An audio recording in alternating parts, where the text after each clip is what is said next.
Hello, everybody. It's Linda Henley-Smith and Gary, my co-host, here once again to maybe offer some tips on how to get through the tough times we're all experiencing.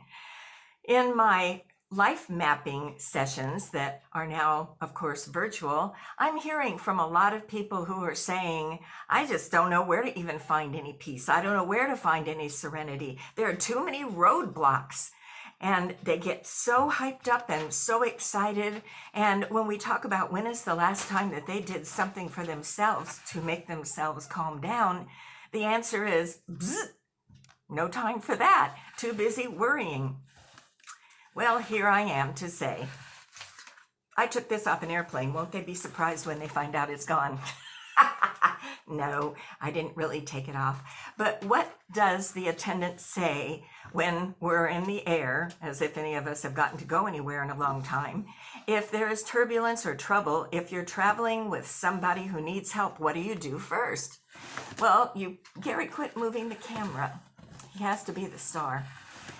They say if you're traveling with someone, you put your own mask on first, and then you help the person that is with you. And at first that sounds selfish. I can breathe and you can't. But it isn't selfish, because if you don't take care of yourself and you can't breathe, then you can't help anybody else. And I think that's the point at which most of us find ourselves right now. And yes, there are a lot of roadblocks, a lot of detours in our lives. I'm sorry the camera is moving, but Gary's insistent that he's going to set the camera toward him. Anyway, I actually saw a woman this morning, because there are roadblocks and these little cones all over everywhere near where I live. And a woman actually got out and started yelling and swearing at the cones as if they had a chance to do anything about where they were. They're not going to say anything. They are cones of silence. You can't get mad at the cones. It's just the way life is right now. And the thing I want to offer you today is that we are needing to be more vigilant and careful about what we let into our heads. You know, so many of us are spending a lot of time whining. I know I am. I have done a lot of contributing to global whining lately. So I got into my prop bag and pulled this out. And I think everybody needs to wear one of these. No whining. This is not the time for contributing to global whining. Wah, wah, call the ambulance. We need to be very careful about the things that dominate us. We're renting out good brain space to negativity. So what do we do when we have negativity come into our life? Well, those of you who know me know that I believe in props because they're fun. And this one I always carry with me because it's fun. If somebody is just and complaining about everything and arguing, I can just pull this out and say, poof, you're gone. Raise your hand in your own little home if you wish you had one of these. Poof, you're gone. You know, it's just a symbol of what's going on now in our lives. And another one of my life mapping people said they just feel like they can't make any decisions and they're flip-flopping around. And then I came home and stepped on this because I have cats and dogs and all kinds of things crawling around here. A flippy-floppy fish. And yes, sometimes our life is beginning to feel kind of like a flippy-floppy fish. And now Gary has run away with that, so maybe the box will hold still for a little bit here. Anyway, this is the way it is around my house. You know, it's just kind of crazy. I think we need to embrace our roadblocks, embrace our detours. I was driving behind a van at one point when I was traveling from Phoenix to California. And there were a bunch of kids, little kids in the back of the van, and I must have followed them for a couple of hours. And all of a sudden, they got very busy doing something, coloring, and up on the back windshield appeared a sign which read, "Help us, please. We have to pee and Daddy won't stop."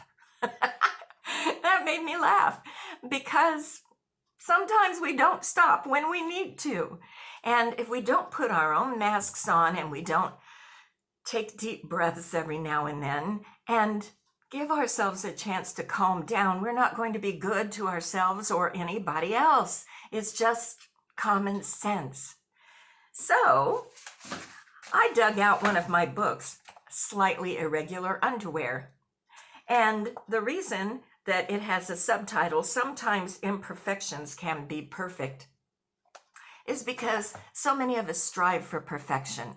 And when there's something thrown in our way, a roadblock, then we get crazy and we start getting our pants in a bunch. And remember that good old constipated lizard look when we're stressed. And so we need to remember that imperfections can sometimes open up things that we might never have experienced. We're all having to reshuffle and rethink and redo.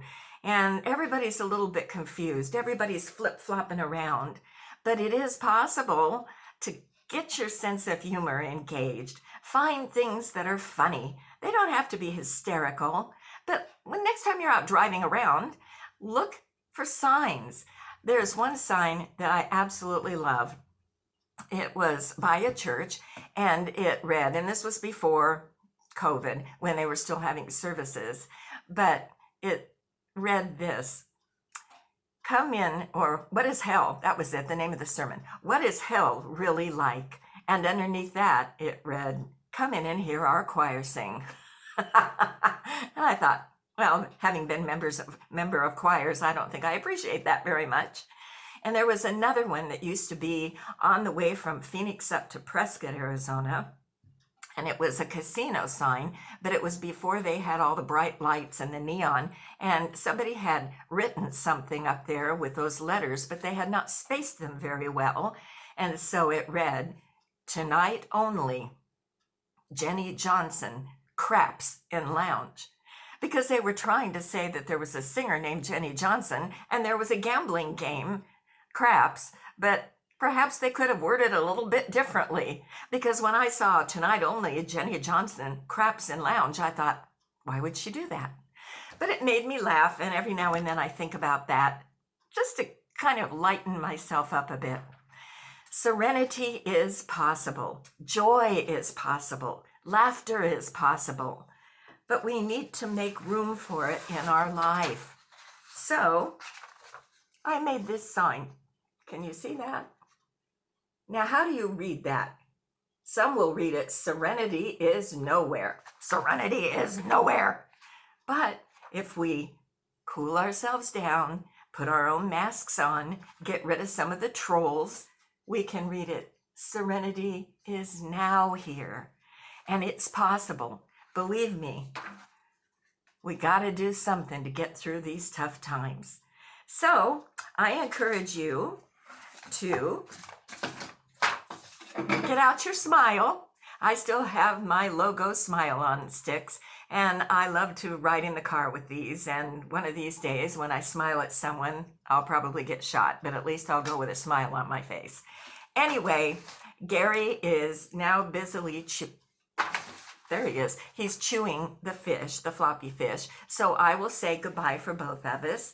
Please subscribe and pass the word along, because I'm doing my best to kind of encourage people to get out there and find their happy place. Take care. Bye.